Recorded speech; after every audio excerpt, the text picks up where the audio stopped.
I'm often asked by people how to identify whether or not they have the NVH kit fitted, and here we have the bevel box. Forward of the bevel box, you'll notice it is mounted in this great welded bit of angle iron that comes all the way down to the front here and is fixed underneath the back of the gearbox. That is the front arm of the NVH kit. If we now come to the outside of the vehicle and go underneath,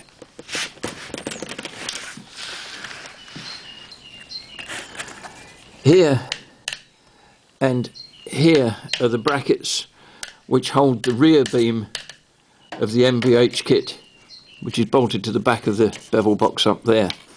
And if you've got those components in your car, then you have got the NVH kit.